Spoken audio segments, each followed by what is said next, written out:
Unless you're building a dumb component, you'll most likely need the useState hook to keep your components reactive to state changes.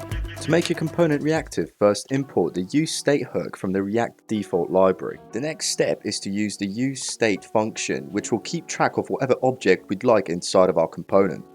You can call this function as many times as you'd like, if you require to keep track of multiple states. The useState function will return us an array of two objects. The first one being the current state, and the second object will be a setter function to change the state. It's common practice to use the destructuring of arrays to get the two objects. If we want to give our component an initial state, we can do so by passing an argument to the useState function with a default value. In this case, we're going to be using 0. We can now display the current state of our component inside the JSX. And when we go to the browser, we can see that our current value is 0. This looks great so far, but we probably want to add some functionality by increasing the counter. First thing we need to do is create our raise counter function.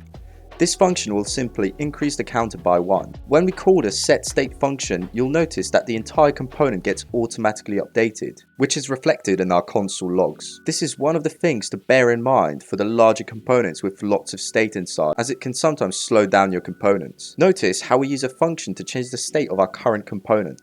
This is intentional because if we simply call the setState function with counter +1 twice, you'd notice that the counter only increases once.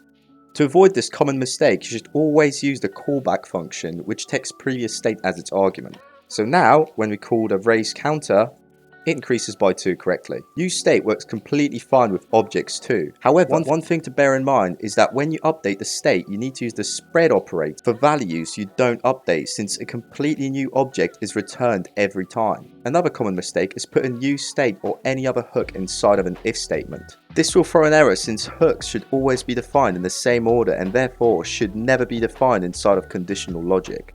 Hope you learned something new.